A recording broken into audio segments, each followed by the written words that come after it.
하늘로 날아오르자 놀이개 소리 땡그랑 울리고 푸른 버드나무엔 아지랑이 피어났지요. 그러나 그 행복은 그리 오래가지 못했다.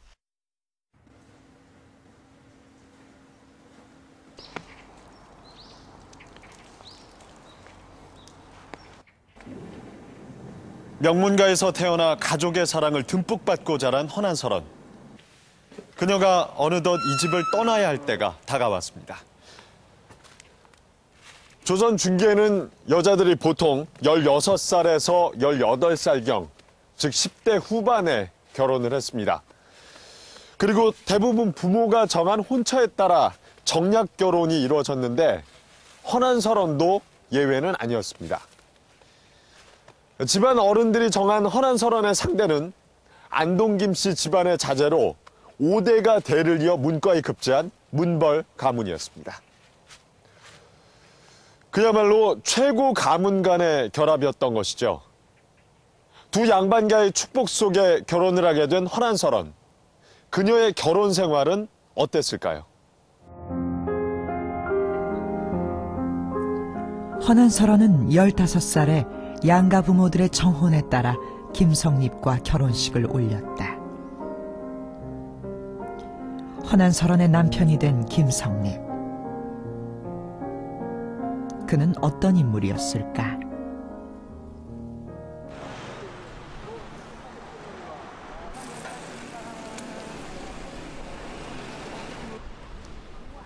김성립의 후손인 안동김 씨 한 종중회를 찾았다.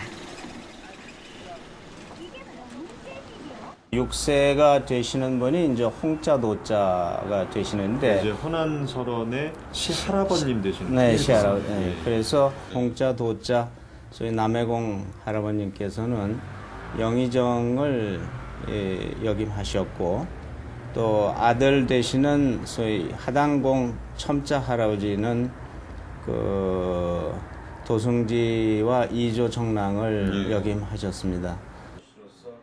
5대에 걸쳐 문과에 급제한 문벌 가문. 그렇다면 김성립은 어떤 벼슬직에 올랐을까? 허난설원이 죽고 난 후에야 별시 문과에 급제한 김성립은 최고관직이 겨우 정팔품인 하급 벼슬에 머물렀다. 할아버지와 아버지의 명성에는 훨씬 미치지 못했다.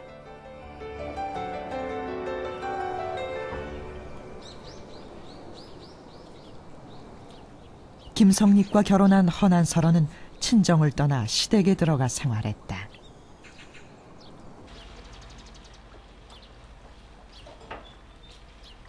시부모님을 모시고 사는 맏며느리로서의 생활이 시작된 것이다. 그러나 당시로서는 이러한 시집 생활이 매우 이례적인 것이었다.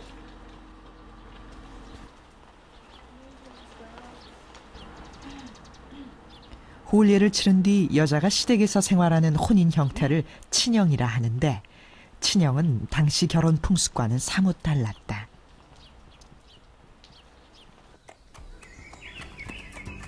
조선 중기까지만 하더라도 결혼 제도는 이와 완전히 반대였다.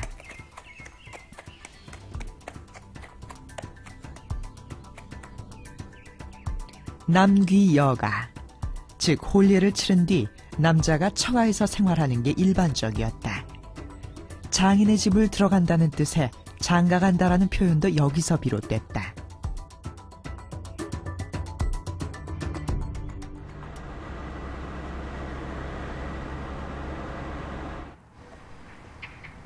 현모양처의 귀감인 신사임당이 태어나고 자란 오죽헌.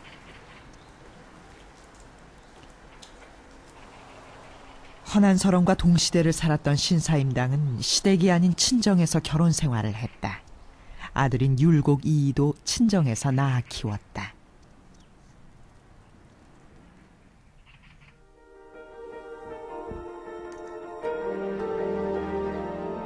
시문과 그림에 뛰어났던 신사임당.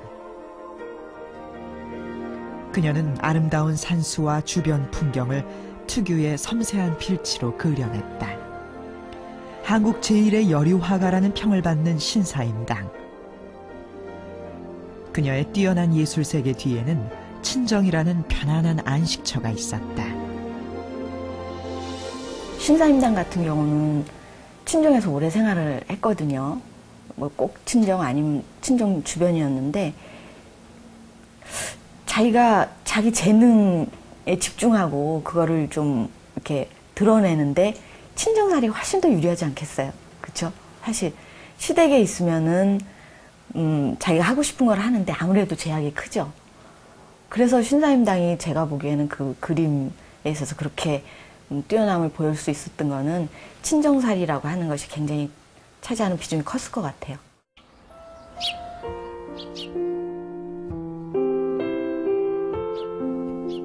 헌안설원도 어머니의 친정인 강릉 외가에서 태어나고 자랐다.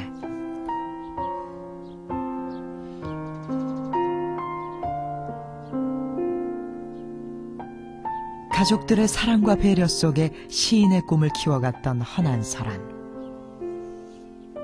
그런데 당시 결혼 풍습에 변화가 생기기 시작하면서 헌안설원은 결혼과 함께 친정을 영영 떠나게 되었다.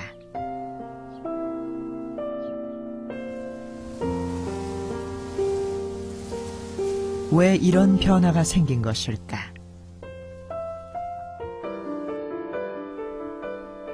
조선 세종조, 세종과 김종서의 대화 속에서 그 실마리를 찾을 수 있다. 지금도 친형이 어려운 이유가 무엇인가?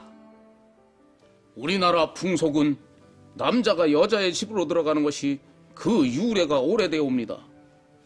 만일 여자가 남자의 집으로 들어가게 된다면 곧 거기에 필요한 노비, 의복, 그릇 등을 여자의 집에서 모두 마련해야 되기 때문에 그것이 곤란하여 어렵게 되는 것이옵니다.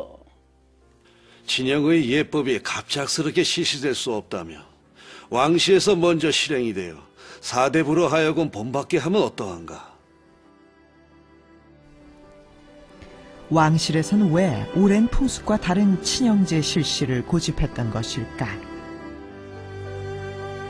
조선 초기에 이제 새로 건국을 하면서 어떤 모든 시스템을 중국화하려고 들거든요. 그러니까 중국적인 그 혼인제도, 가족제도 이런 것들을 이제 이상으로 하게 되는데 그때 이제 우리 혼속을 보니까 남자가 여자 집으로 간단 말이에요. 이게 그 중국적인 그런 제도를 들여와서 놓고 보면은 아주 이게 촌스럽다는 거죠. 말하자면 이게 맞을 수가 없다는 거거든요. 그래서 조정에서 끊임없이 논란을 해요. 이거를 이제 바꿔야 된다. 중국과 같은 친형 제도로 가야 된다. 그러면서 이제 뭐 왕실에서 직접 친형 제도 그걸 보이기도 하고 그런 혼인식을 보이기도 하고 그걸 보이면서 이제 사대부들한테 따라해라 이런 것들을 하거든요.